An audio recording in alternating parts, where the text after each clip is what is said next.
자, 이재명 성남시장님 오셨습니다. 어서 오십시오. 네, 반갑습니다. 이재명입니다. 예. 거의 한 2년 정도 만에 나오시는 거예요.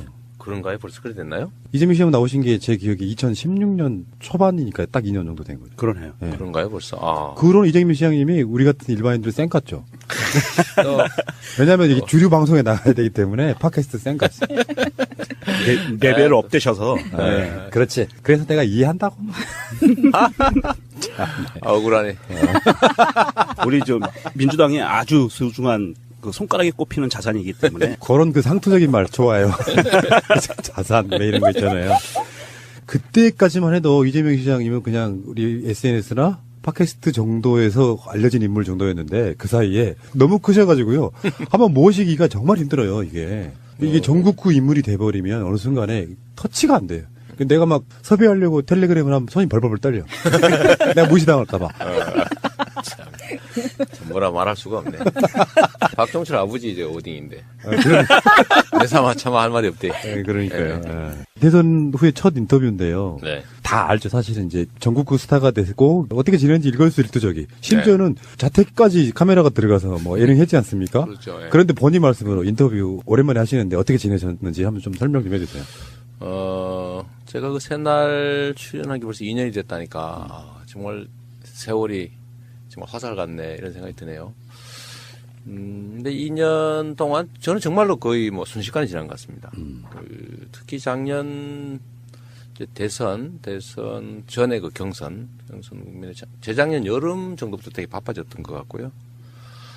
또 작년 2월 정도부터 본격적으로 경선이 시작됐고, 그리고 이제 4월 경선 끝나고 5월 이제 대선까지 뭐 그때도 사실은 뭐 신경 쓸 게 많지 않습니까?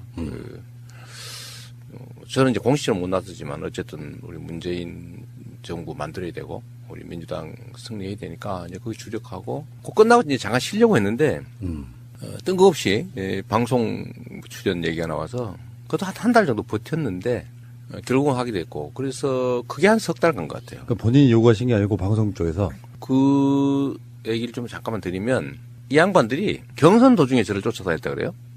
우리 참모들한테 이제 경선 끝나면 이제 출연 좀 해주면 하는 게 어떻겠냐 제안을 했다 그러는 거예요. 근데 그래도 명색이 선수인데 너 지고 난 다음에 이거 하자. 이게 말이 좀 그렇잖아요. 그러니까 참모들은 저한테는 얘기 못하고 자기들끼리 검토를 했던가 봐요.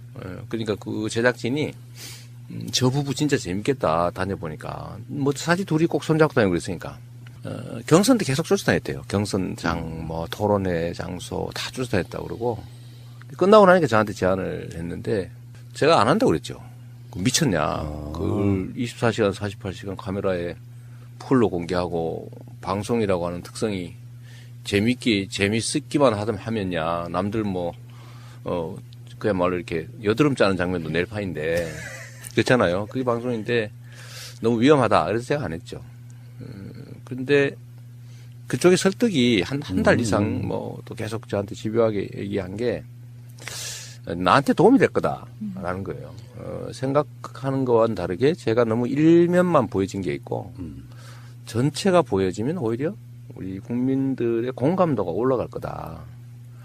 이제 그 말을 처음에는 안 믿었는데 얘기를 듣다 보니까 좀 그럴듯해 보여서 결국 꿰매 넘어간 거예요. 세뇌당하셨구나. 세뇌당한 거죠. 그래서 6월 말부터 촬영 시작해가지고 이제 9월 달 석 달을 했는데 그 석 달이 정말로 힘들었어요. 정말로 힘들었어요. 안 봐도 보여요. 네. 제가 너무 잘 알죠. 그런 상황. 그렇죠. 저는 그런 정도인지 몰랐어. 그리고 이제 그 9월까지 휙 지나가 버린 거죠. 집안에 카메라가 곳곳에 있는 거는 한 수십 개 있는 거, 수십 개. 그러면은 촬영 안 하고 있을 때도 있어요? 아니면 24시간 돌리진 않을 거 아니에요? 잠잘 때는 꺼놓죠.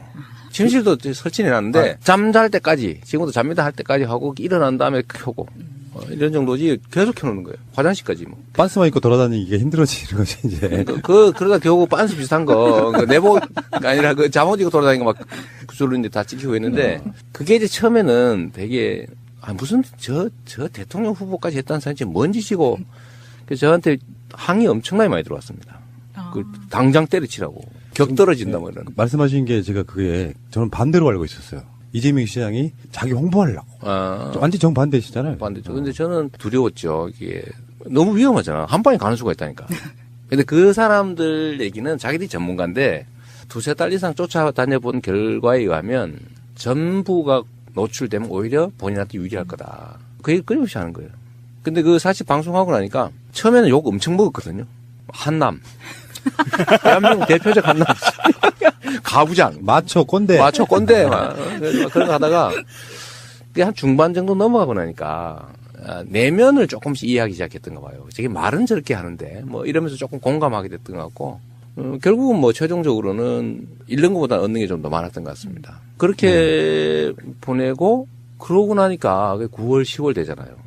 그 다음에 뭐 다시 이제 경기도 지방선거, 예를 들면 제가 시장선거를 다시 나간다 해도 이제 선거 준비해야 될 시기가 또 다가오는 거니까 6개월, 7개월밖에 안 남으니까 근데 그것만 정신도 쏟아야 되고요. 근데 그렇게 해서 결국 2년이 휙 지나가 버렸어요. 거의 뭐 2년 동안 선거만 한 것 같아요. 방송으로는 안 낼 수도 있는데 그냥 진짜 궁금한 질문 하나. 난 낼 거라고 보고 얘기할 거야. 안 넘어가시네. 혹시 법무부 장관 제의 받으신 적 있어요? 그게 없어요. 네, 그런 건 없었어요. 그거는 왜 없냐면 제가 경선 끝나고 문재인 대통령님 만났잖아요. 그때 후보 되시고 난 다음에 성남에 그때 오셔가지고 네. 저녁 먹고 한 서너 시간 같이 얘기했죠. 그때 대통령께서 저한테 물어봤어요. 앞으로 뭐 할 거냐. 그때 말씀드린 게 임명직 공직은 안 한다. 내 성격이 안 맞다. 안 맞고 뭐 그거 가지고 저게 하자가 많으니까 안 했지 이런 얘기도 있긴 한데 뭐 전혀 틀린 말도 아니고 거기서 뭐 예를 들면 너 전에 딱지 몇 장 띄었지 뭐 전에 범칙금 낸 거 있지 뭐 너 솔직해? 욕했지 뭐 이런 말 있잖아. 거기다가 뭐 너 전과했지 너 음주운전 왜 했어 뭐 이런 거 온갖 시끌렁한 거 막 그 뒤지고 하는 게 그거 말로 하냐. 그리고 저는 지휘받는 직위보다는 제가 예를 들면 제가 총 책임을 질 수 있는 제가 완전하게 책임질 수 있는 영역의 일들을 난 좋아한다. 그래서 의원보다는 제가 단체장 이런 걸 하는 거잖아요. 그래서 그 말씀 드렸고 임명직은 안 하니까 혹시라도 뭐 아니시겠지만 부담 가질 필요는 전혀 없습니다. 내가 그렇게 말씀드렸어요. 왜냐면 부담이 있을 수 있잖아. 네. 그래서 제가 깔끔하게 제가 미리 말씀드렸고 결국 저는 어딘가에 제 역할을 제 뜻대로 펼칠 수 있는 곳으로 가게 될 거다. 뭐 그래서 그게 예를 들면 어디가 될지는 저도 모릅니다. 뭐 이렇게 말씀드려서 정리했어요. 그렇군요. 그래서 아예 예를 들면 거기 인사 쪽 청와대나 이쪽은 저에 대한 생각 전혀 없었어. 그냥 그래서 신문에 뭐 나오고 이러는데 제가 뭐 굳이 아니라고 또 뭐 가서 뭐 나올 볼 일은 없는 거고. 근데 아예 전혀 대상이 아니었습니다. 예, 알겠습니다. 지금까지 민주당 경선 중에 이렇게 깨끗하게 끝난 경우는 없어요. 네. 왜 그러냐면 중간에 막 사퇴하고 뒤집 부리고 탈당하고 이런 식으로. 뭐 그랬죠. 네. 근데 경선 자체는 굉장히 아름답게 끝난 건데 그 뒤끝이랄까 이런 것들이 남아있는 분들이 아직도 있어요. 그렇죠. 네. 근데 문재인 대통령이 취임하고 잘하고 있지 않습니까? 이 상황에서 문득문득 이재명 시장의 SNS나 뭐 각종 인터뷰 같은 데 보면은 표현이 적절할지는 모르겠어요. 나도 몸빠가 됐다. 뭐 이런 식의 표현, 그런 뉘앙스로 말씀하신 적이 여러 번 있는 걸로 네, 기억하거든요. 네. 그 말씀하신 것처럼 대한민국 소위 이 민주개혁 진영의 경선이라고 하는 게 대개는 막 그냥 전쟁이었고 끝나고 나면 다 원수졌고 뭐 심지어 거의 다 뭐 분당 탈당 하고 그랬죠. 근데 이번에는 처음으로 이제 다 승복하고 또 최선을 다해 서로 돕고 뭐 그렇게 돼서 되게 만족도를 하지만 그 안에 또 뭐 사람이라고 하는 게 완벽하지 않으니까 또 부족한 점이 있죠. 저도 사실 지금 뭐 되돌아보면 후회되는 점들이 많이 있습니다. 그 바둑 두시는지 모르겠는데 좀 듭니다. 이 바둑을 전투를 하다 보면 거의 메모리 돼가지고요 떡수를 드는 경우가 있어. 방어를 못해. 공격만 하다 보면. 공격만 하다가 근데 전체 국면을 이렇게 좀 되돌아서 이렇게 멀리서 좀 반상을 바라봐야 되는데 점점 거기 이제 몰입되면 이제 시야가 좁아지죠. 그러면 자기 입장에 매몰되게 돼요. 상대 입장을 점점 고려하지 않게 되는 거죠. 제가 그런 실수를 좀 한 측면이 있죠. 근데 시장님만 그러신 게 아니고 안희정 도지사도 술 먹고 아니, 막 뭐, SNS 날리고 그러시지 않았어요? 그러니까 그게 뭐 누가 표현으로는 뭐 대선 뽕이라고 하기도 하고 또 선거는 그런 측면들이 있는 거죠. 다 걸고 하는 거니까. 근데 그걸 또 그렇게 치열하게 안 하면 보는 사람이 재미가 없어요. 제가 말씀드리지만 사실은 문재인 대통령님 측에서는 저한테 당대표 이런 거 나가지 말고 경선 나와달라고 부탁하셨다고요.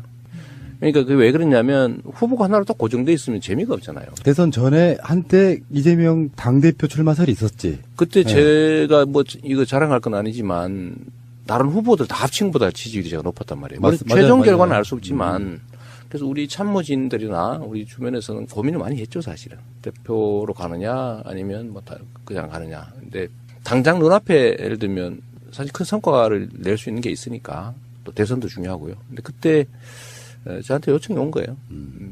그거보다 이게 낫지 않냐. 뭐 그러죠, 뭐. 뭐 저도 이제 판단이 좀 오락가락 할 테니까 시장을 중도에 그만둬야 될 수도 있고 대표를 맡으면 말이죠. 오히려 그거보다는 제 개인적으로도 유의미한 결과를 낼 수 있다면 뭐 대선 경선에 참여하는 것도 낫겠다. 뭐 이 생각 일치해서 제가 이제 깔끔하게 접었는데 그럼에도 불구하고 막상 경선에 들어가니까 저는 제가 이길 거라는 생각을 한 건 아닌데 어느 순간에 혹시 이길지도 모르겠다. 이런 생각이 조금 드는 거예요. 그리고 제 혼자가 아니잖아요. 이제 주변에 이제 예를 들면 여기 박은 올인한 뭐 참모들도 있는 거고 예를 들면 조직도 있는 거고 사람들도 있는 거니까 그쪽에서는 뭐 현장에서는 치열하게 전투 벌어지고 저한테도 한쪽으로 미는 측면도 있고 또 저도 혹시 이러다 이기는 거 아니야? 뭐 이런 약간의 지금 생각하면 불가능한 욕심이라고 그럴까? 뭐 이런 게 잠깐 생겨나기도 하고 해서 오버한 측면들이 있죠. 네. 근데 그게 미세하게 저는 미세하다고 생각하는데 이제 받아들이는 측에서는 상처 또는 뭐 배신감, 뭐 싸가지 없음, 뭐 이런 걸로 받아들여졌던 게 있는 것 같고 그게 저한테도 지금 부담이 되고 있는 거죠. 부담이 되고 저한테도 결론적으로는 득보단 실이 더 큰 상황이 됐죠. 제가 분석 한번 해드릴까요? 간단하게. 제가 그 대선을 중립적으로 본 사람이기 때문에 일종의 이재명 시장께서는 개혁적 마인드, 진보 마인드. 이재명의 지점이 진보 쪽 표를 완곡하게 붙잡아두는 역할을 했어요. 민주당에서는. 그래서 왼쪽을 네. 심하게 커버한 측면이 있죠. 근데 그러다 보니까 양 날개로 나는 거하고 똑같은 개념으로 아직까지 젊은 이재명 시장은 관리자 마인드, 주류 마인드가 부족했던 부분이 있거든요. 근데 머릿속에 계속 노무현 대통령이 후보가 되던 것만 생각을 하니까 그런 게 안 보였던 거라고 생각해요. 그 당시 시점에서는. 뭐 그런 측면도 있긴 하고요. 근데 그게 좀 더 더하면 어쨌든 제 역할은 진보 개혁 진영 이쪽 소위 좌측 좌측을 확고하게 제가 확보하는 게 역할이었기 때문에 일종의 팀 플레이잖아요. 이러다가 제가 뭐 중앙 공격수가 될 수도 있지만 어쨌든 이 과정 자체가 하나의 팀 플레이인데 저는 왼쪽, 안지사는 우측 이렇게 아주 정말로 일부러 만들려도 만들기 어려운 그런 사실 환경이 된 건데요. 그래서 저는 왼쪽 측면을 맡으니까 좀 왼쪽을 좀 심하게 한 측면이 있죠. 예를 들면 약간 더 과격하게. 그래야 왼쪽 확산 효과가 있거든요. 근데 그런 것 때문에 저한테 기대했던 사람들이 있죠. 예를 들면 무정부주의에 가까운 사람들. 아나키스트들 진짜 많아요. 마음 많죠. 그다음에 극좌. 이쪽까지도 저한테 기대를 하는 거죠. 야, 저 사람이면 민주당의 이름으로도 뭔가 큰 세상, 새로운 세상을 만들 수 있겠다. 뭐 이런 게 있으니까 그런 사람들이 많이 붙었죠. 근데 그건 이제 확산 효과예요. 근데 그 반면에 이제 저 같은 경우는 이제 부담이 되는 거죠. 결국은 다 제 판단 잘못입니다. 그러니까 많이 배웠죠. 제가 지역적 전투는 많이 치러본 사람인데 대규모 이 전쟁은 처음이죠, 사실은. 이런 더 거대 규모. 그러다 보니까 시야도 좀 좁고 좀 멀지 못하고 짧고 그런 것들이 저한테도 손상이 됐고 또 우리 지지자층에서도 일부 또 상처 입은 사람들도 있고 또 저를 지지한 사람들은 실망하는 것도 있고 그런 거죠. 근데 이제 선거 경선은 끝났고 결론은 딱 하나죠. 뭐 제거해야 될 적과 싸운 게 아니고 함께할 동지들의 팀워크를 조정하는 과정이었으니까 누가 뭘 맡을 거냐 이런 거였으니까 게임은 끝났고 이제 선수 배치는 됐으니까 자기 역할에 최선을 다하는 거죠. 그 다음에 문재인 정부가 출범했잖아요. 이제 민주당 정권이 출범했는데 결론은 아주 단순합니다. 우리는 운명 공동체인 거예요. 원래부터. 예를 들면 문재인 정부가 실패했다. 그러면 다음이 있냐? 없어요. 맞습니다. 그건 초보 정치학이죠. 그래서 문재인 정부 성공 또 민주당 정권의 성공, 정권 재창출 이게 이루어지지 않으면 우리의 다음 희망도 사라지는 겁니다. 그러니까 성공해야 돼요. 그런 측면에서 제가 문하고 비문 자꾸 구분하길래 나도 그렇게 굳이 얘기하면 문파일 수밖에 없다. 아하. 왜냐하면 민주당이 낸 대표 선수예요. 민주당의 상품이야. 그러니까 문재인 대통령으로 민주당이 보여지는 거잖아요. 민주당 정권의 핵심이에요. 그런데 분리할 수 없는 거죠. 그럼 민주당과 대통령은 단 조직이냐? 아니죠. 민주당 정권이고 문재인 정부의 성공이 민주당 정권의 성공이고 그게 민주당의 일부인 이재명이든 안희정이든 박원순이든 아니면 당원이든 또는 거기 지지하는 국민이든 간에 사실상 동일치라는 거예요. 맞습니다. 그래 예를 들면 속된 말로 문재인 대통령을 깠다. 나를 까는 거예요 그게. 예? 문재인 대통령이 잘못되도록 했다. 그건 나만 손해요. 근데 이제는 문재인 대통령은 경쟁의 상대가 아니고요. 우리 모두의 토대가 되는 겁니다. 이미 그 경쟁은 끝났어요. 그러니까 거기가 토대가 무너지고 우리 다 무너져요. 그 토대를 단단하게 하는 게 우리의 일이죠. 최근에 저한테 어떤 분이 그 부탁 하나를 했어요.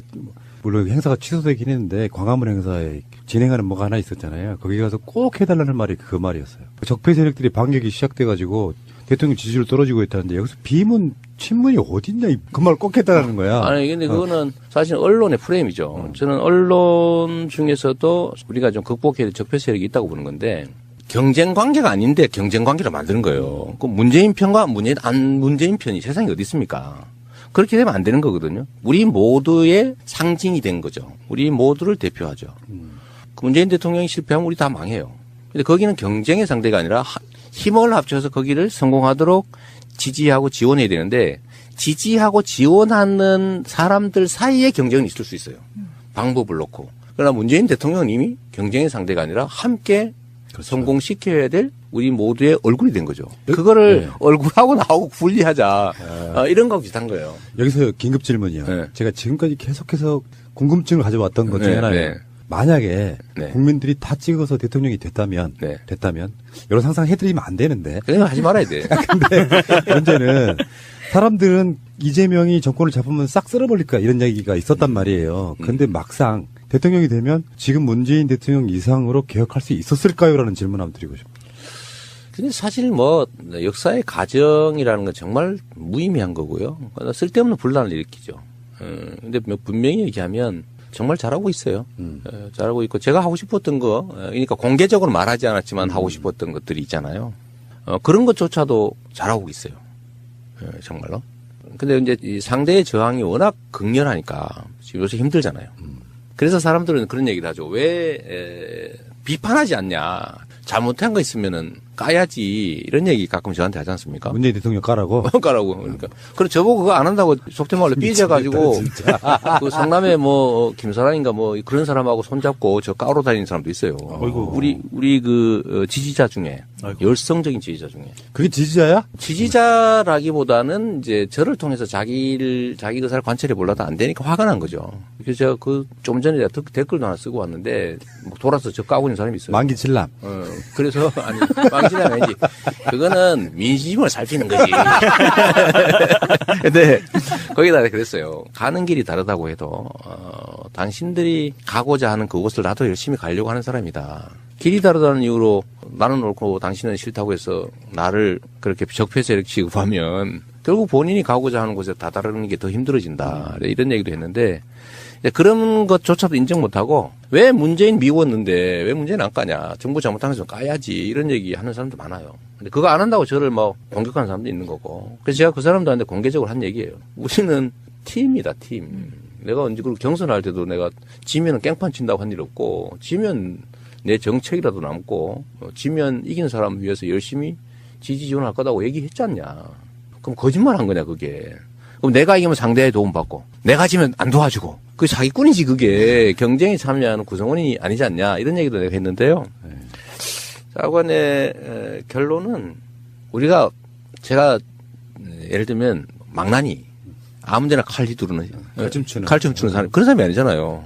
저도 제가 가고자 하는 길이 있어요. 근데 우리의 팀원인 문재인 대통령께서 하고 있는 일이 예를 들면 나쁜 의도를 가지고 속된 말로 뭘 해먹고 부정부패 저지르고 뭐 어떻게 막 자기 막 챙겨가지고 그러려는 나쁜 의도를 가지고 나쁜 짓을 하면요 까야지 하지 말려도 할 건데 그렇지 않잖아요 객관적으로. 힘겹게 싸우고 있잖아요. 아니, 좋은 의도를 가지고 열심히 노력하고 있기 때문에 나쁜 의도를 가지고 나쁜 짓을 하면 비판하고 까야지. 근데 좋은 의도를 가지고 잘하려고 그러는데 잘 안 되고 있으면 지원하고 격려해서 잘하게 해야 되는 거죠. 그래서 이게 매를 때릴 때도 두 종류가 있는 겁니다. 미워서 때리는 거하고 잘 되라고 때리는 게 있는 거죠. 그래서 그런 잘 되라고 좋은 의도를 가지고 할 때 격려하고 나쁜 의도를 갖고 할 때 혼을 내는 거잖아요. 이 정치도 다를 바가 없죠. 무조건 까라 이런 바보들 제가 뭐 바보라기보다는 악의적인데 근데 그런 분들은 이재명 시장이 혹시나 그 자리에 올라가도 똑같이 깔 거예요.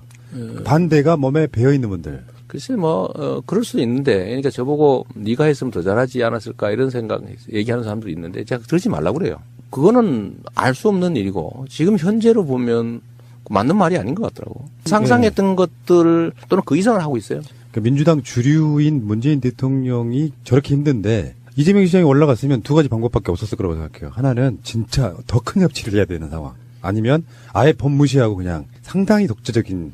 법을 무시하진 않죠. 그런 건 심각하니까. 그런 거였어요. 제가 했던 이야기 중에 하나가 이재명 시장이 올라간다고 해서 법을 지켜가면서 하려고 그러면 결국에는 문재인 대통령 스타일로 갈 수밖에 없을 거다라고 이야기했던 게 그런 부분이거든요. 그렇죠. 그러니까 지금까지 봐서는 정말 잘하고 있어요. 남북 관계 정말 어려운 거거든요. 지금 대한민국의 과제는 크게는 한 세 가지라고 보여지는데 하나는 나쁜 짓 한 사람 잡아내는 거예요.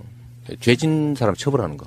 그걸 적폐청산이라고 보통 부르지만 이 적폐청산은 현재 단계는 아주 낮은 단계에 적폐청산을 하고 있는 거거든요. 이게 뭐냐면 죄진 데 대해서 처벌을 하는 거예요. 이건 적폐청산이라고 할 수도 없어요. 그냥 죄진 놈 처벌하는 거예요, 그냥. 근데 다음 단계 적폐청산은 예를 들면 부당한 구조를 개혁하는 거예요. 그 적폐거든요. 소수의 힘 있는 사람이 부당하게 다수로부터 이익을 탈취하는 거. 불공정한 경쟁 시스템. 이런 것도 적폐인데 이 단계는 가지도 못했어요, 아직은. 그 다음 해야 될 게 이제 문화를 바꾸는 거죠. 야, 이 죄짓고는 못 사는 나라구나. 공정하지 않으면 나한테 이익이 없구나. 이렇게 믿어지는 문화. 그게 제대로 된 나라거든요. 근데 여기는 전혀 못 가고 죄진 사람 처벌하는 단계인데 뭐 잘하고 있지 않습니까? 그 다음에 지금 중요한 게 결국 먹고 사는 문제예요. 경제죠.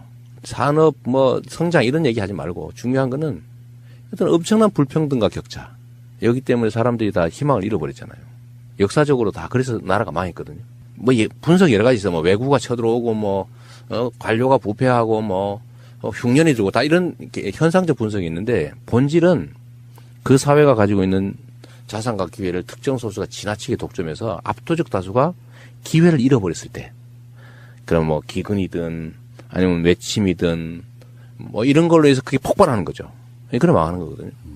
그래서 이 경제적 불평등과 격차, 불공정 이 문제를 해소하는 거는 정말 어려워요. 근데 문제는 그게 쉽지 않다는 거죠. 그건 혁명적 에너지가 필요해요. 이 적폐청산은 혁명적 에너지 같은 게 필요 없어. 그냥 의도 갖고 열심히 하면 돼 그냥. 그 다음에 우리나라에만 고유한 심각한 문제 이제 북한 문제죠. 통일 평화 문제인데. 이게 또 엄청나게 어렵다는 거예요. 우리의 내부의 문제가 아니라 미국, 중국, 일본, 러시아 이 세계의 열강들의 이해관계에 엮여 있으니까 우리 마음대로 할 수가 없는 영역이죠. 근데 제가 정말 높이 평가하는 거는 미국과의 관계에서 조금씩 남북 관계를 개선할 틈새를 만들어내고 있다는 거예요. 그렇죠. 현재 정부가. 운전자. 그거 웬만해서 못합니다. 제가 이런 것도 물어봤어요. 미국이 어느 정도 지배력을 갖고 있나. 미국은 우리나라를 그냥 자기들의 지배 속국 정도로 생각하는 거 아니냐. 전 세계 어디에 자기 군대 파견해놓고 그 나라의 군사 작전권을 가지고 있습니까? 사실은 엄정한 의미의 독립국가까지 못 되고 있는 상태잖아요. 근데 그런 상태에서 예를 들면 그들이 원하는 것과 다른 결과를 만들어내기 위해서 움직인다? 쉽지 않아요. 북한은 압박해가지고 확 그냥 항복받으려는 게 미국의 전략인데 우리는 그게 안 되는 게 알고 만약 그게 성공한다고 해도 그 과정에서 엄청난 피해를 입을 수가 있습니다. 참새도 죽을 땐 잭한다는데 그러지 않아요. 이거 하나의 체제입니다. 맞습니다. 수천만 명을 인구를 가지고 있는 엄청난 권력 집단인데 그냥 조용히 눌려 죽을 것 같아요. 그거 아니지. 근데 그런 결국 피해는 누가 입냐? 우리가 입는 거죠. 그래서 이런 상황에서 여하튼 미국의 국가이익에 예를 들면 트럼프처럼 이렇게 무지막지하게 밀어붙이는 그 틈새 속에서 조금씩이나마 이렇게 틈새를 벌려나가고 있어요. 이 틈새를 우리가 만들어내는 만큼 남북관계 개선의 여지가 있고 그만큼 사실은 우리는 이제 화해 협력 또 통일까지 못 가더라도 공존의 가능성이 커지는 거예요. 근데 그 측면에서 보면 잘하고 있는 거지. 그래서 뭐 저는 지금 상태로 지금까지 그 앞으로 보기에도 잘할 것 같아요. 예. 잘하게 해야지. 그리고 제가 봤을 때는 이런 부분이 있어요. 문재인, 이재명 이 두 사람은 스타일이 다를 뿐이지 개념은 똑같아요. 표현 방식이 다른 거야. 맞습니다. 예. 그러니까 결이 같다고 느끼는 거라고 생각이 들고요. 자, 이렇게 계속 문재인 대통령에 대한 공감만 표시하시면 또 재미없으니까 잠시 후에 다른 거 여쭤볼게요. 최근에 그 일어나는 이야기들 몇 가지만 여쭤볼게요. 시장님하고도 연관이 있어요. 네. 최근에 얼마 전에 이재명 시장님 고소하신 분들, 고발하신 분들 있죠. 그 중에 이제 최교일이라고 이분에 대해서 나를 고소한. 네. 네네.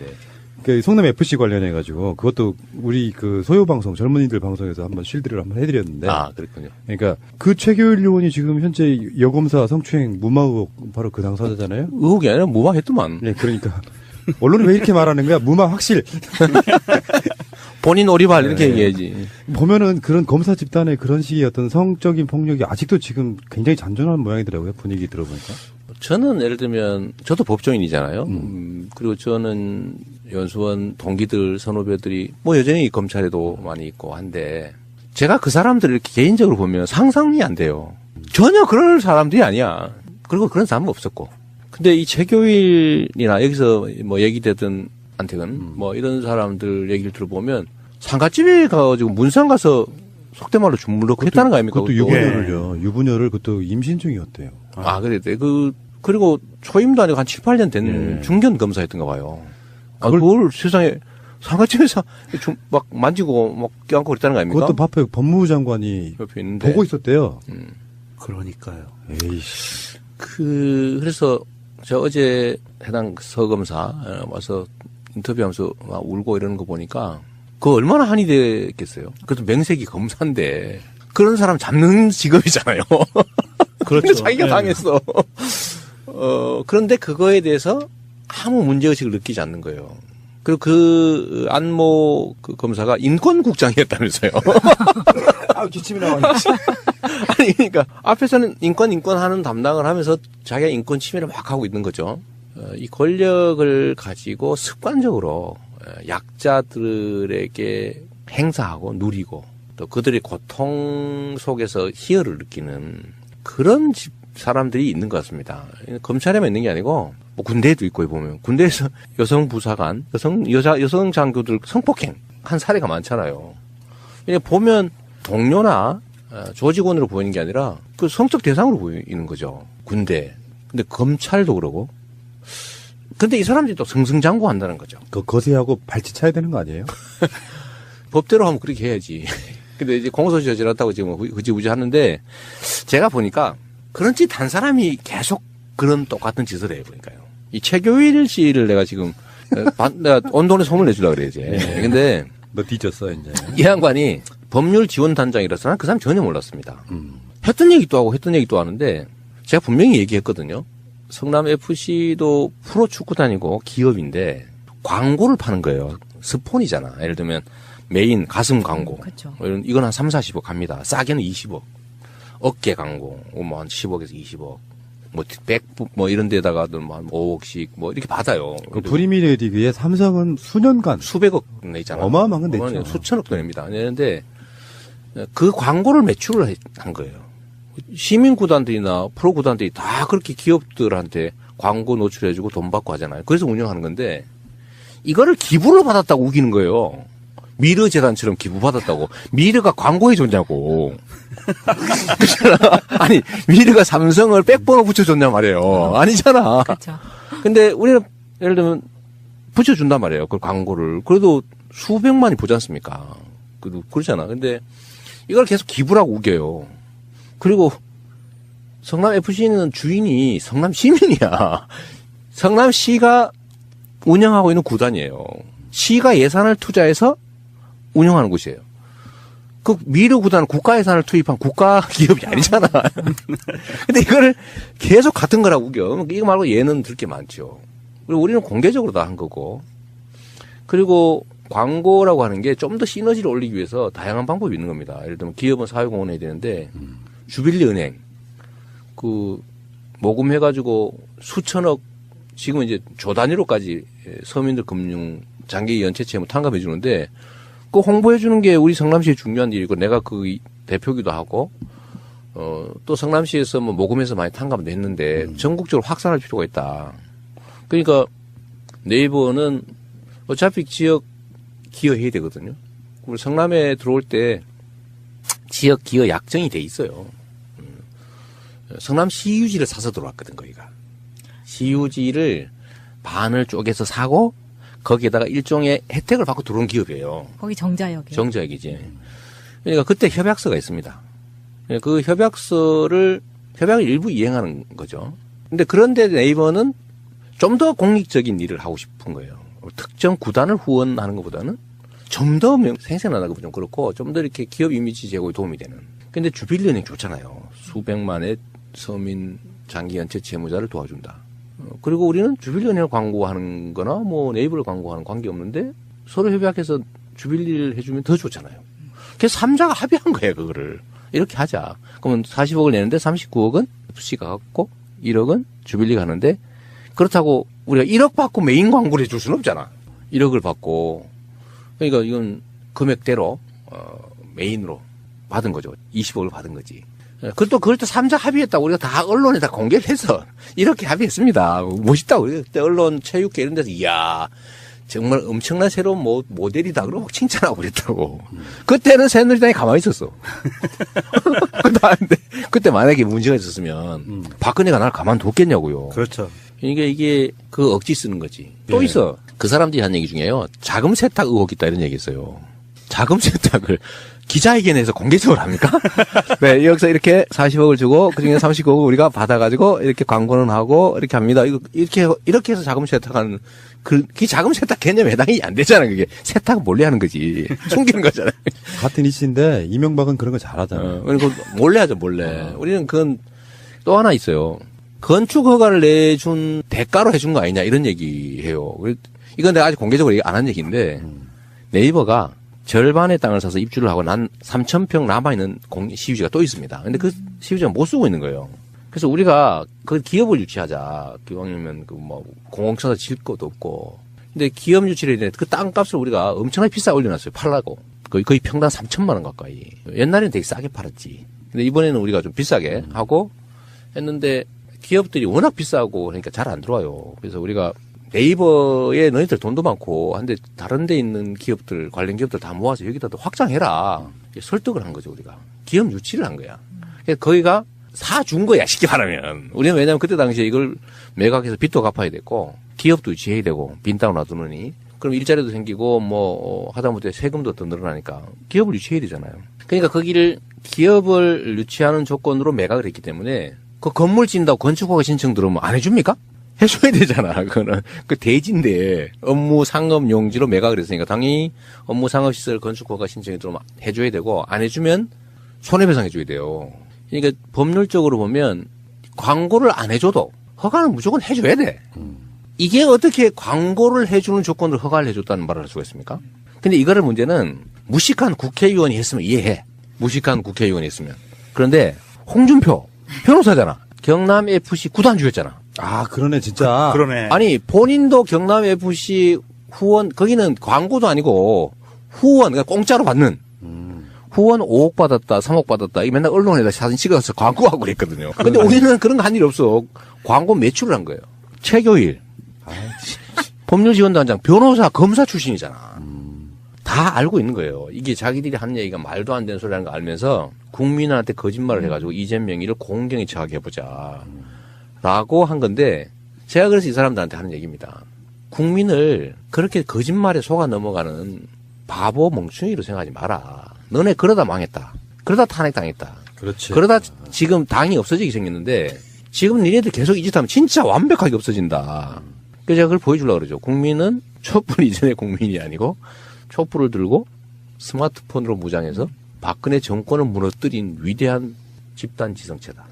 홍준표가 그렇게 해도 먹히지가 않는 게 안 먹혀요. 3, 40년 전하고 환경이 완전히 달라졌잖아요. 말씀하신 대로 스마트폰이나 인터넷을 마음대로 쓸 수 있기 보면 다 때문에 아는데. 그냥 찾으면 나오는데 계속 예전과 같은 방법으로 그렇게 왜곡시키고 공격을 하는 거죠. 이 손바닥으로 하늘을 가리고 있는 거죠. 퇴임 후의 일인데라고 하면서 이재명 1,800억 시민배당 추진 논란. 왜 하냐고요? 이거는 우리 시민들한테 보여줘야 되는 거죠.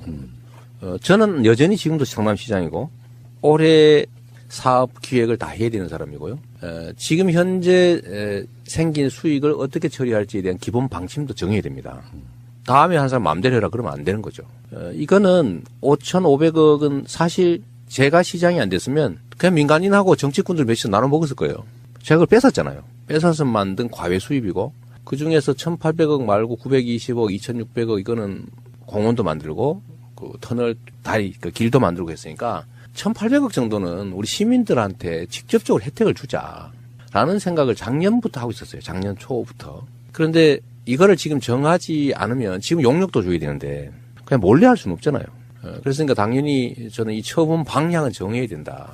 뭐 내가 시장을 계속 할지 뭐 그만둘지야 또 두고 봐야 되겠지만 그냥 계속 하세요. 아니 계속 하는 사람이 많아 성남에는 뭐 하려고 그때 골치 아프게 그런 거 하냐고 성남시장 계속 해달라고 얼마 전에 동사무소 갔더니 웬 할머니 저한테만 매달리는 거예요. 그냥 시장 계속 해주면 안 돼?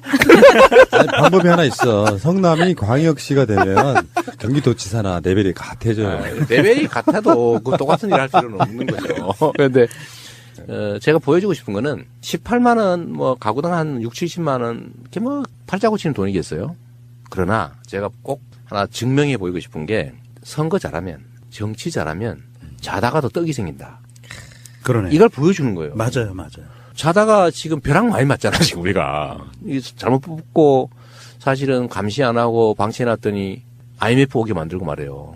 그리고 온 국민이 거지 됐잖아요. 자다가 벼락 맞은 거거든? 근데 잘해놨더니 감시 좀 잘했더니 관심 가졌더니 자다 보니까 진짜 떡이 생겼어. 이게 얼마나 큰 차이입니까? 맞습니다. 예. 그러니까 이게 지방자치라는 게 이렇게 중요하다. 민주주의라는 게 이렇게 중요하다.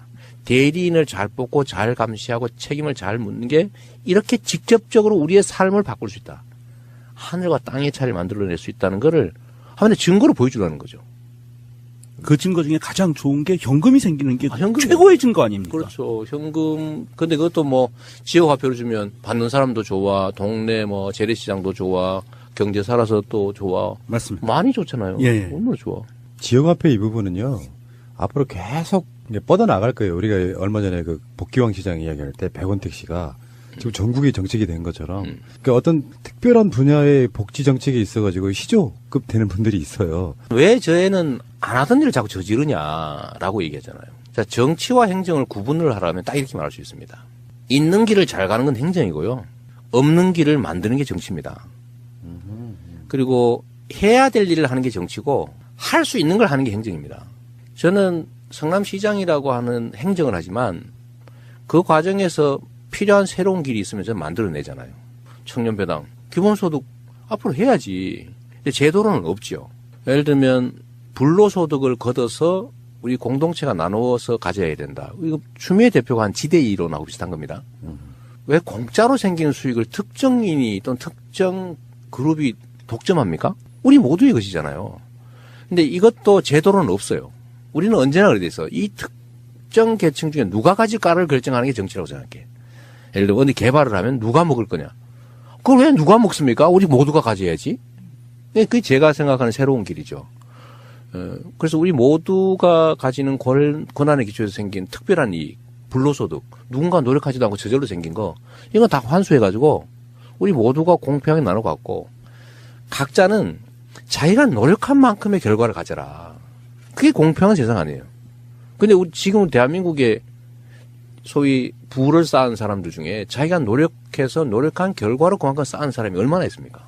다 부동산 투기, 특혜, 노동착취 이런 걸로 남의 거 뺏은 거잖아요. 우리 모두의 것을 뺏거나 다른 사람의 것을 뺏거나 약자의 것을 뺏어서 다 부를 만들었지. 지가 노력해서 지 노력이 이끌 것만으로 그렇게 만든 사람이 얼마나 됩니까? 그러니까 이거를 과거에 없었다고 해서 없앨 게 아니고 해야 되는 길이니까. 불평등과 격차를 해소하는 일은 정말로 중요한 우리 인류의 과제입니다. 시대의 과제도 아니고. 이 인류의 과제를 성남만이 아니고 지금 다보스 포럼이나 예를 들면 국제기구들도 관심 갖잖아요. 이제는 드디어. 불평등에서 진짜 심각한 인류의 과제다. 예, 우리도 필요하니까 길을 만드는 거예요. 그게 청년배당이고 그게 저는 시민배당이죠. 예를 들면 경기도도 경기도민배당하고 국가는 국민배당을 하면 드디어 기본소득의 나라가 되는 거지. 경기도 얘기 나와서 그런데요. 요즘에 그 남경필 지사와의 브로맨스가 대단하시대요. 두 사람만 마치 선거에 출마할 것처럼 지금 압도적으로 구도를 만들어 놓고 있는데 남경필 지사하고 그러다 사랑에 빠지시겠어요? 점점 사랑하게 되는 것 같긴 해요. 재밌었던 게 그 동상이몽 출연하실 때 네. 남경필 지사한테 물었어요. 왜 출마 안 하시냐고. 나는 같이 나갈 사람이 없다고. 그러니까 서로 막 미워하다가 어느 날 갑자기 보면 굉장히 친해져 있는 게 느껴지는데. 거기는 불타는 청춘 나가려고 그랬잖아. 아 그러네 진짜 싱글들 거기 그거지. 아니, 그거 나가려고 실제 진짜로요? 했다가 촬영 이틀 전에 사고가 나서 아들? 네. 아 그렇군요. 본인이 그러시더라고. 하여튼 저는 남경필 지사하고 일부러 만든 거는 아닌데 뭐 그렇게 된 측면이 있어요. 그리고 또 그걸 즐기는 면도 있죠. 그렇죠. 예, 근데 그게 억지로 만든 건 또 아니고 대중들의 관심이 거기 있으니까요. 예를 들면 현역 광역자치단체장 중에 박 시장 빼고 야권 중에서 제일 인기 좋은 사람입니다. 맞잖아. 이렇게 해석할 수도 있어요. 남경필이 자유한국당으로 복당한 데에는 이재명 시장 영향이 커요. 그럼요. 그러니까 또 변절하기 싫었어. 그래서 아예 출마 안 할 수도 있는 상태였는데 이재명 시장이 무럭무럭 너무 커버리니까 자유한국당에 대안이 필요한 거. 그래서 그게 끌어당기는 거라고 봐요. 그렇죠. 서로한테 이해관계가 일치한 측면이 있어요. 남지사는 경기도가 또 재밌잖아요. 이 판세를 보면 전국의 광역자치단체는 여권이 이기는 곳은 누가 나가도 다 이겨. 근데 경기도만 아니에요. 경기도는 그런데 압도적 차이가 나.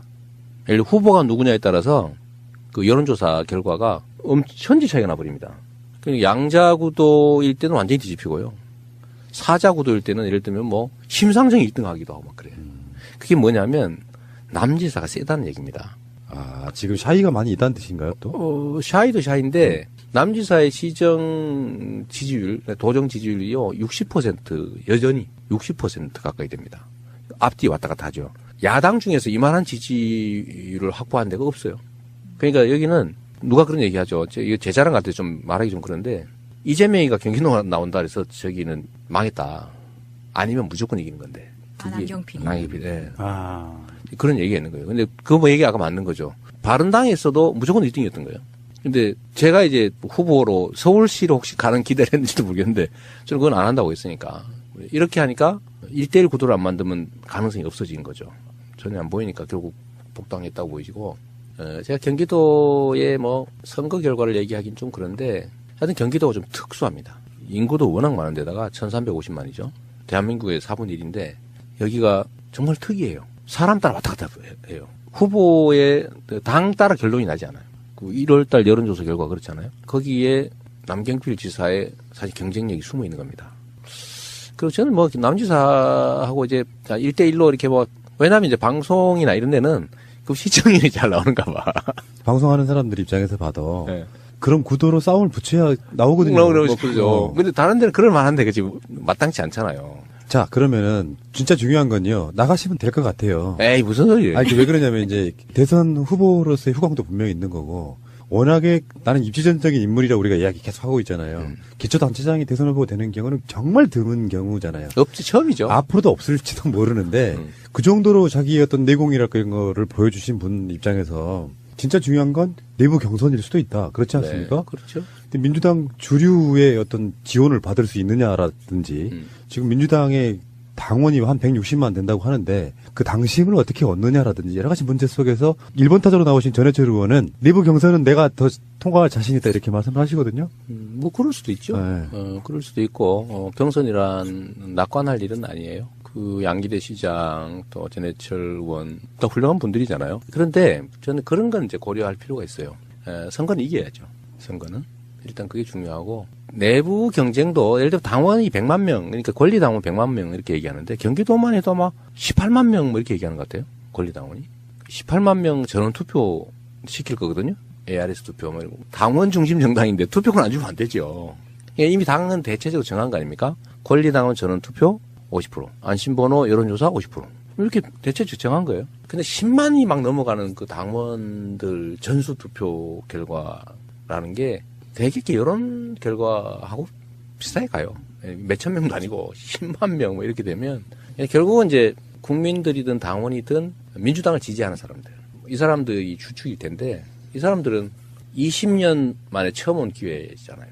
20년 전에 한번 이겨보고 16년 동안 졌거든요. 임창열 지사 마지막에 딱 한 번. 처음이자 마지막이었죠. 근데 그 이후로 한 번도 못 이겼는데 경기도를 소위 우리 민주진영이 되찾아오는 것이 소위 문재인 정부 성공의 가장 큰 토대가 됩니다. 플러스 PK 정도면 딱이죠. 거의 PK까지 하면 이제 안정적이 되는 거고 경기도를 회복하지 못하면 상당히 불안해지는 거죠. 경기도를 대한민국 인구의 4분의 1 여기를 회복하는 것 이게 문재인 정부 성공의 이번 지방선거의 가장 핵심입니다. 뭐 서울은 당연히 지켜야 되고 경기도를 되찾는 거.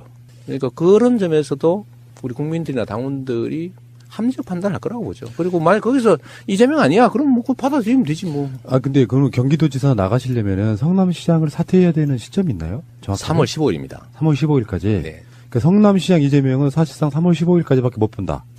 자꾸 이게 기정사실을 하려고 하지 마세요. 내가 잘 안 넘어요, 요새. 중간에 바뀔 수도 있어. 성남시장 3선 할래 해버려요. 그럼 얼마나 이상해질까 분위기가. 그래서 아까 그 1,800억도 빨리 방침을 정해 놓으려고 하는 거예요. 예.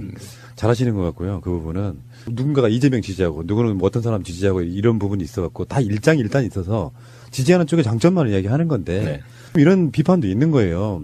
대선 나가기 위한 용도로 경기도지사 한다 이런 식의 비판이 있을 수 있거든요. 그 일부에서 그런 얘기 하더군요. 일부에서 그런 얘기 하던데 저는 공직을 다른 내 공직을 얻기 위한 수단으로 생각해 본 일이 한 번도 없어요. 제가 성남시장을 하면서 요거 잘해가지고 딴 거 해야지 이런 생각을 해본 일이 한 번도 없고요. 특히 대선에 이 생각을 했다면 돌아야지. 시장하면서 그런 생각을 했다면 그렇잖아요. 서울의 구청장과 똑같은 그러니까. 겁니다. 기초단체장은. 근데 만약에 그런 생각을 하고 있다면 정말 이게 비정상일 테고요. 근데 내가 성남시장을 제가 열심히 하니까 우리 국민들이 저 딴 거 한번 시켜볼까? 호미보다는 저기 쟁기를 두면 더 잘하지 않을까? 그런 생각을 하는 분들이 생긴 거잖아요. 이 대선, 대권 이런 거는요. 개인이 하려고 해서 되는 것도 아니고 결국 국민들이 집단 지성으로 선택하는 겁니다. 누구를 쓸까? 그런데 그 중에 막 그 자리를 노리는 사람이 있어요. 주인의 입장에서 봤을 때. 끊임없이 거기다 눈을, 거기다 하면서 지휘를 열심히 안 해. 써주겠어요? 절대 안 써줍니다. 국민이 그걸 압니다. 예를 들면 경기도를 맡았을 때 요거를 이용해가지고 내가 딴 더 높은 자리 해야지? 이렇게 마음 먹으면 대중이 그걸 일단 알아챌 뿐만 아니라 성과를 내기 어려워집니다. 제가 맨날 하는 얘기죠. 현재에 충실하지 못하면 그리고 저 멀리 쳐다보고 딴 데 욕심내면 스텝이 꼬여서 자빠진다. 넘어진다. 실제 제 삶의 경험으로 알고 있는 거고. 아니 경기도가 얼마나 중요한 일인데 그걸 수단으로 삼을 만큼 제가 간이 크지가 않아요. 의혹이 하나 있잖아요. 이재명은 한 명이 아니다. 그래서 SNS 하는 이재명, 시정 살피는 이재명.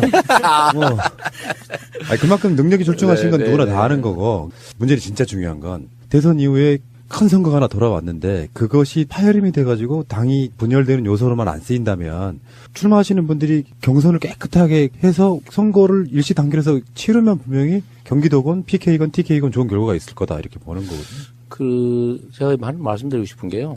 이런 대규모의 공직은 국민이 선택하는 건데 그거를 나 할 거야 하는 것도 웃기지만 안 할 거야 라고 하는 것도 우스운 거예요.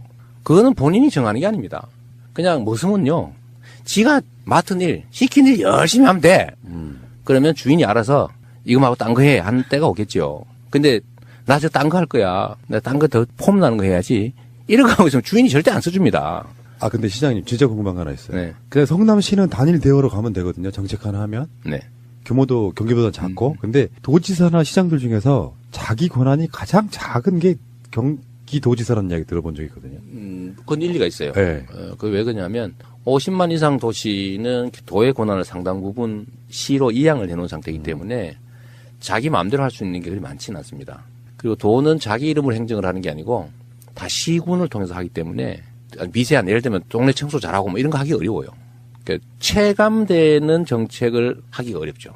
시장은 동네 청소 깨끗하면 야, 왜 이렇게 깨끗해졌지? 그러고 하다못해 동네 축제 행사라도 하면은 야, 뭐가 재밌네 이런 것도 있는데 도지사는 자기가 하는 일이 아니니까 어렵죠. 시군 간 이해관계를 조정하는 일, 또 예를 들면 도 전체에 일률적으로 필요한 일, 도를 상징하는 일 이런 것들을 해내야 되거든요. 그중에 중요한 게 저는 기본에 충실해야 된다는 거예요. 우리 이 방송 듣는 분도 어떻게 생각할지 모르겠는데 국가의 역할은 기본적으로 생명과 안전을 지켜주는 거고요. 두 번째는 국민을 잘 살게 하는 건데 국가는 삽질을 하지 않습니다. 쉽게 말하면 노동을 하지 않아요. 국민을 잘 살게 하기 위해서 직접적 행위를 할 수가 없습니다. 결국 그 국가 구성원들이 또는 국가가 가진 자원들이 효율을 발휘할 수 있도록 조건을 만들어주는 게 국가가 하는 일이거든요. 그걸 잘하면 잘 사는 나라 되는 거예요. 근데 국가가 농사를 지어서 나눠줄 수는 없거든. 그건 결국 뭐냐면 공정한 경쟁의 룰을 만들어주는 거예요. 즉 기본에 충실한 나라가 흥하는 나라입니다. 국가가 일자리가 생길 수 있는 환경을 조성하는 거죠. 근데 그게 다 기본에 가는 겁니다. 경쟁을 해도 뭐 효과도 없고 중소기업 해봐야 맨날 뺏기기나 하고 노동을 아무리 열심히 해도 맨날 그냥 손가락 빨고 야근 특근 잔업 맨날 해도 먹고 살기 죽도록 어렵고 이런 나라에서 무슨 희망이 있겠어요? 그러니까 그런 기본을 튼실하게 갖추는 거. 이게 이제 광역자치단체가 할 일 같습니다. 근데 그런 면에서 보면 오히려 그러니까 상대적으로 적은 게 맞아요. 시장은 지가 다 할 수 있거든. 그러니까. 근데 돈은 시군을 통해서 해야 돼. 재미는 좀 덜할 것 같아요. 재미는 덜하죠. 재미는 덜한데 분명히 총량으로서의 역할은 큽니다. 이재명 시장의 단점 하나 말씀드려볼까요? 너무 똑똑해요. 그러니까 인터뷰할 때 불편해. 그러니까 잠깐 쉬는 틈을 안 줘. 언제 치고 들어갈 때지 모르겠어. 노는 얘기 하나 해줄게 그러면. 네. 성남시가 돈이 많아서 그 복지정책 많이 한다 이런 얘기 있잖아. 이것도 일종의 프레임인데 자 예를 하나 들어볼게요. 고등학생들한테 교복 주는 거 이게 돈 많아서 하는 것 같이 생각되지만 전혀 아닙니다. 30만 원이거든요. 근데 학생이 최대 8,000명이에요. 만 명 채워가면 30억이죠. 국민 시민 1인당 얼마예요? 100만 명이니까 3,000원입니까? 그렇죠. 예. 1인당 3,000원이죠. 1인당 3,000원. 만약에 제가 어디라고는 안 하고 어디 군 하나 군 예를 들면 인구 7만 되는 군이 있다고 쳐보세요. 거기에 예산이 보통 3, 4천억 됩니다. 정부에서 주는 예산이 있거든요. 거기에 고등학교 입학생 몇 명 될 것 같아요? 500명. 500명밖에 안 됩니다. 그러면 1억 5천이면 돼요. 4천억 중에 1억 5천 못 만듭니까? 비율로 따지면 훨씬 더 적어요. 1인당 예산은. 예를 들면 청년배당은 그 얘기 되었는데 성남 100억 들거든요. 24세한테 100만 원 주느라고. 만 명이니까. 그럼 아까 7만 되는 군에 24세 청년 몇 명 되겠어요? 그거 없잖아 시골이니까. 한 400명 되겠지. 그럼 4억이 4억. 4천억 중에 4억 얼마입니까? 0.1%입니다. 그럼 산후조리비 우리 50만 원씩 주는데 성남이 한 8,000명 정도 나니까 40억 정도 들죠. 근데 그 동네는 몇 명 낳겠어요? 300명도 안 나요. 100명도 안 될 것 같은데. 300명 쳐주면 그 1억 5천이야.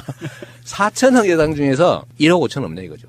그러니까 이게 결국 마음 문제입니다. 근데 그런 건 예를 들면 도 단위에서 시행하기 너무 쉽지. 그러네요. 도에서 예를 들면 예산 부담 절반 해주고 시군이 절반 하라 그러면 그럼 거의 예산 안 들고 하는 거죠. 생각보다 복지 정책이 돈등이 아닙니다. 세력으로만 봐도 경기도라고 하는 상징적 서울을 둘러싸고 있는 뭐 최근에 남경필 지사가 뭐 서울하고 경기도를 함부로 묶는 뭐 정책 이런 것도 지향하고 그러던데. 근데 그 진짜 그 얘기도 하나 해야 돼. 네. 광역 서울도로 경기도를 서울에 편입하자 그거 아닙니까? 근데 첫째로는 경기도의 자긍심에 관한 문제입니다. 경기도는 경기도 이름을 쓴 지가 1000년이에요. 1000년 고도입니다. 올해가 정명천년, 그러니까 경기도 이름 지은 1000년이 됐네요. 네? 경기도 생긴 지 1000년이라고 쉽게 말하면 새로운 1000년을 시작해야 되는데 서울로 편입을 하자니 없애버리죠. 서울을 경기도로 편입해야지. 그래서 생각을 해도 그렇게 해야 되는 거죠. 경기도의 가장 심각한 문제는 정체성 부족입니다. 사람들이 경기도민이라고 생각하지 않아요. 서울 시민 아닌 사람 이렇게 생각해. 서울 시민이 아닌 성남 시민 이렇게 생각하는 거죠. 근데 이걸 경기도민으로 생각하게 해줘야 됩니다. 이게 지역 정체성이에요. 자긍심이죠. 그래서 그런 측면에서 완전히 반대로 가는 거고 경기도의 규제를 완화하자. 규제 완화의 방법으로 서울 광역도 얘기를 한 건데요. 그렇죠. 서울은 규제가 없냐? 아닙니다. 서울이라는 이유로 규제가 없고 서울이 아니어서 규제가 있는 게 아니고 필요하니까 규제가 있는 거예요. 근데 그렇게 경기도에 집중되어 있는 거죠. 왜냐하면 서울을 둘러싸고 있으니까. 그래서 이거 규제 완화의 방법으로 광역 서울도, 즉 서울에 합병해버리자. 이거는 옳지 않고 필요한 규제는 유지하고 불필요한 규제, 역차별을 만드는 규제, 비효율을 가져오는 규제 이런 규제들이 꽤 많아요. 예를 들면 북부에 뭐 과도한 군사 보호구역이라든지 경기 동부에 과도한 상순 보호구역이라든지 자연보존권역이라든지 이런 것들은 규제를 좀 완화해야죠. 근데 이걸 통째로 철폐하자 서울로 만들어버리면 다 해결된다? 이거는 똑같이 홍준표류에 가깝습니다. 거짓말하면 통하겠지. 스피커 그거면 다 통하지 않을까 이런 기대를 하는 것 같은데 그 생각은 좀 버렸으면 좋겠어요. 확정 지은 건 아니지만 지금 간 보고 계시는 거예요. 그런 표현 좀 하지 마. 아니, 그러니까 경기도지사 나간다고 비문 간보기 이런 거 좀 하지 마. 100% 시장 나간다고 이야기를 안 하고 계시잖아요. 지금 현재는. 그러니까 하는 거 보면 안 나가는 게 좀 이상해진 상황이 돼 있는데 그렇죠. 네. 마지막으로 한 말씀만 여쭐게요. 지금 남경필 지사처럼 뭐 연정 이런 걸로 이렇게 이미지화 된 게 있잖아요.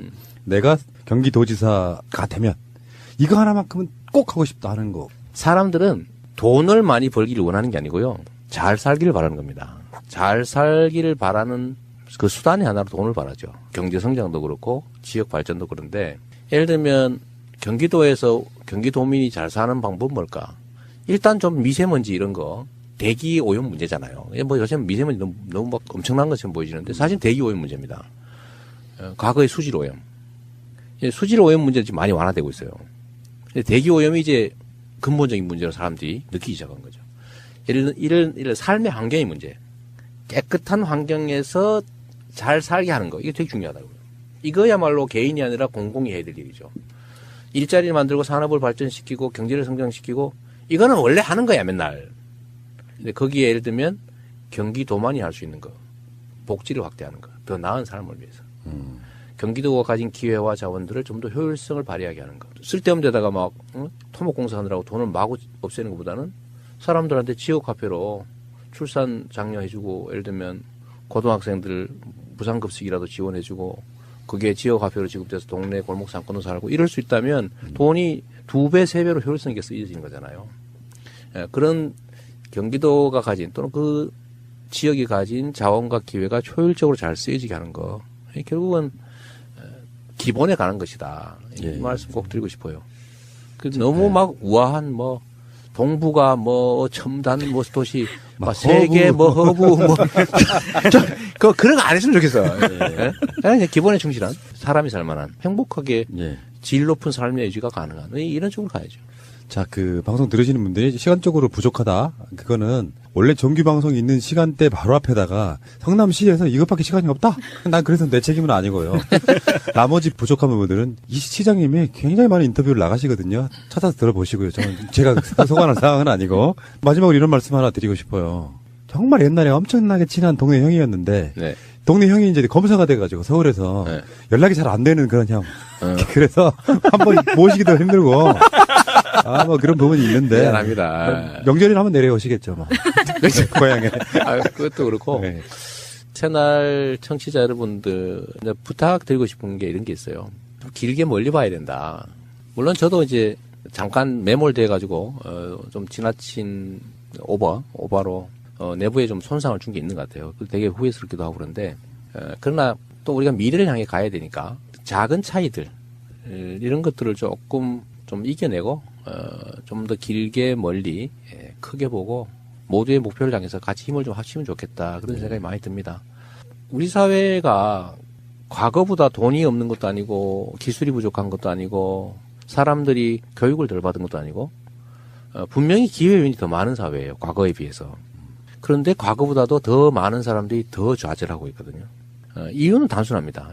우리가 가진 역량과 기회들을 특정 소수가 과도하게 많이 가지고 있고 경쟁의 룰이 매우 불공정하고 또 거기서 생긴 엄청난 격차들이 사람들로 하여금 아예 희망을 잃게 하잖아요.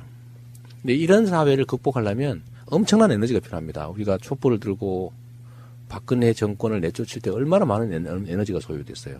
그러니까 앞으로 우리가 해야 될 격차를 해소하고 공정한 사회로 합리적인 사회로 만드는 일도 엄청난 에너지가 필요합니다. 그런데 좋은 측면과 나쁜 측면이 있죠. 좋은 측면은 우리가 한번 이겨봤다는 거예요. 총칼을 들지 않고도 촛불만 들고도 거대한 적폐 세력의 머리를 우리가 떼어냈잖아요. 이제 몸통이 남아있어서 파내야 되지만 그런 측면에서 우리는 승리의 경험이 있는 거예요. 앞으로도 우리가 의지를 갖고 함께 행동하면 만들 수 있다. 이런 희망이 있는 거고 또 하나는 이런 엄청난 에너지가 투여되지 않으면 바뀌지 않는다는 거예요. 지금 바로 반격하고 있잖아요. 저 사람들 신났다고 지금 도망가다가 지금 되돌아서 막 반격하고 있어요. 제가 이럴 때 우리가 어떤 태도를 취해야 되느냐. 우리가 단결해야죠. 전투는 끝나지 않았어요. 아직도 싸움은 끝나지 않아서 계속 싸워야 되는데 거기서 제일 중요한 요소는 우리의 단결이죠. 힘을 모으는 거예요. 서로 믿어주는 거죠. 그리고 적에 대해서, 상대에 대해서 두려워하지 말아야 됩니다. 저는 홍준표나 뭐 최교일이나 이 사람들이 쏘는 총을 물총이라고 생각해요. 물총인데 맞아도 아무것도 아니야, 사실은. 맞닥뜨리면. 근데 그걸 두려워하잖아요. 저거 맞으면 우리 죽는지도 모른다. 이 생각을 하고 피하지 않습니까? 저게 엄청난 무기가 되는 거예요. 그렇죠. 공포심. 네, 공포심이죠. 그래서 이 상대의 저항이라고 하는 게 실제로는 별거 아니다. 왜냐하면 그게 진리에도 어긋나고 상식에도 어긋나고 정의에도 어긋나는 잘못된 거니까. 그런데 왜 그들이 힘을 얻냐? 우리가 외면하기 때문이죠. 두려워하기 때문에 그런 거예요. 그래서 우리가 두려워하지 않고 외면하지 않고 우리가 힘을 합쳐서 맞닥뜨려서 대응하면 우리가 원하는 나라, 저는 그 나라에 갈 수 있다고 봐요. 제가 말하는 나라, 정치적으로 보면 지금은 부패하고 무능하고 부정의한 집단하고 좀 그래도 정상적인 좀 생활이 가능한 사회 만들자고 하는 이 상식적인 집단의 투쟁 단계라고 봅니다. 근데 그 사람들이 보수라고 그러고 우리는 진보로 몰리잖아요. 저는 몰린다고 보거든요. 우리 진보 아니에요. 우리 예를 들면 민주당 정도는 대개 중도 보수 정도라고 봐야 되는데 이제 저 사람들, 가짜 보수들, 적폐 세력들이 완전히 청산되고 나면 그 다음에 새로운 장이 열리죠. 소위 제대로 된 보수, 정상적 보수, 제대로 된 진보 진영이 경쟁하는 관계가 올 겁니다. 그럴 때는 과거에는 쟤네들은 나쁜 길로, 나쁜 쪽으로 가자고 했고 우리는 좋은 쪽으로 가자고 하니까 타협의 여지가 없어요. 싸워야 돼. 나쁜 쪽으로 안 가려면. 그런데 우리가 앞으로는 다 좋은 쪽으로 가자는데 이 길을 통해서 좋은 쪽으로 길을 갈 거냐, 저 길을 통해서 좋은 쪽으로 갈 거냐의 경쟁 관계라면 사실 어디를 가도 상관없습니다. 그럴 때는 그야말로 대화가 가능하죠. 그게 합리적 경쟁 사회죠. 그래서 민주당 정도가 제대로 된 보수의 영역을 맡고 정의당이나 뭐 예를 들면 노동당이든 뭐 녹색당이든 이런 쪽들이 진보 영역을 맡아서 그 두 가지가 제대로 경쟁을 하면 나라가 비로소 정상적인 상태가 돼요. 제가 꿈꾸는 대한민국의 짧은 미래는 이런 겁니다. 그게 이번 지방선거, 다음 총선, 그 다음에 거기에 연동되어 있는 다음 대선이죠. 예. 다음 총선과 대선은 사실 연동되어 있습니다. 그리고 지방선거도 다음 지방선거도 똑같죠. 사실 운명은 이번이 아니고 다음 총선입니다. 다음 총선과 대선에서 나라의 운명이 결정나겠죠. 비정상과 정상이 싸우는 그야말로 반지의 제왕 시대로 갈 거냐, 아니면 합리적 영역에서 방법을 달리하는 합리적 경쟁이 가능한 상식 사회가 될 거냐. 그 운명이 결정나는 다음 총선 대선입니다. 첫 번째가 이제 이번 지방선거니까 그래도 자신감 갖고 서로 믿어주고 손잡고 같이 가면 좋겠다. 그 말씀 꼭 드리고 싶어요. 시장님 이야기를 들으면 이런 생각이 들어요. 아까 농담처럼 적폐가 뭐냐면은 너무 똑똑해. 어느 정도 머리에 그냥 개념만 갖추고 적당하게 이렇게 해야 되는데 너무 똑똑해요. 이게 이재명 시장이 버려야 될 가장 최고의 적폐입니다. 너무 똑똑해. 아니, 그 대한민국 이 똑똑한 유권자들의 위임을 받아서 시정, 도정, 국정을 펼쳐나가려면 똑똑하지 않으면 안 돼요. 하긴 뭐. 똑똑한 머리 딴 나쁜 데 쓰는 것보다 나. 그렇습니다. 그렇죠. 예, 정리할게요. 추운 겨울, 눈 내리는 날, 좀 시간이 좀 부족하긴 해요. 보통 인터뷰 같으면 한 2-3시간 할 텐데, 딱 이 시간밖에 없다고 잡아주면 내가 뭐 방법이 없는 상태 아니겠습니까? 네. 어쨌건 시장님과의 오랜만에 만남, 정말 즐거웠고요. 네. 가끔씩 명절에 내려오세요. 그럴게요. 그럼 명절에 좀 놀러 와. 알겠습니다. 성남으로 오면 촬영도 쉽고 방송 처리도 다 있는데 말이에요. 그러네. 출장 한번 갈게요. 알겠습니다.